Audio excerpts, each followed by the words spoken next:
ഇത് വാസുവേട്ടൻ, പ്രായം 70 കഴിഞ്ഞു. ചൂല് വാസു എന്ന് നാട്ടുകാർ വിളിക്കും. ചൂല് വിൽപ്പനയാണ് പണി.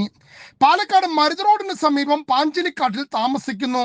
ഉച്ച കഴിഞ്ഞാൽ 2 എണ്ണം അടിക്കണം, എവിടെയെങ്കിലും കിടക്കണം. ഇതാണ് വാസുവേട്ടന്റെ ജീവിതാഭിലാഷം. പലപ്പോഴും അതിന് കഴിയാറില്ല, കാരണം വരുമാനമില്ലെന്ന്. ഒടുവിൽ ഈശ്വരനിൽ അഭയം പ്രാപിക്കാൻ തീരുമാനിച്ചു. സ്വാഭാവികം, പ്രായമായാൽ അങ്ങനെ തന്നെ. പാലക്കാട് പിരിവുശാലയ്ക്ക് സമീപമുള്ള നരിക്കോട് ഭഗവതി ക്ഷേത്രത്തിലെത്തി. വാസുവേട്ടൻ പറഞ്ഞു, എൻ്റെ പൊന്നു നരിക്കോട് മുത്തി, വൈകിട്ട് 2 എണ്ണം അടിക്കണം, അതിനുള്ള വക ഉണ്ടാക്കി തരണമെന്ന്. മുത്തിക്ക് 2 എണ്ണം അടിക്കാനുള്ള പണം ഉണ്ടാക്കുന്നതില് പണി. അന്നും വാസുവേട്ടന്റെ ആഗ്രഹം ഡ്രൈ ആയി. തൻ്റെ ആഗ്രഹം സാധിക്കാത്ത മുത്തി ഇനി ഇവിടെ വേണ്ട എന്ന് പ്രഖ്യാപിച്ച വാസുവേട്ടൻ മുത്തിയുടെ പ്രതിഷ്ഠ ഇളക്കി തൊട്ടടുത്ത പറമ്പിലിട്ടു.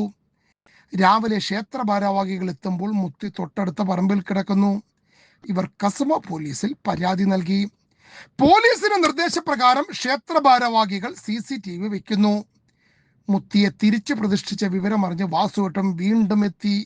മുത്തിയെ ഇളക്കി തൊട്ടടുത്ത പറമ്പിലിട്ടു. CCTVയിൽ വാസുവേട്ടൻ. CCTVയിൽ വെച്ചത് കൊണ്ട് ഒരു വർഗീയ കലാപമാണ് ഒഴിവായത്. കസബ പോലീസ് ക്ഷേത്ര ഭാരവാഹികളുടെ പരാതിയിൽ വാസുവേട്ടനെ പൊക്കി ജയിലിലാക്കിയിട്ടുണ്ട്.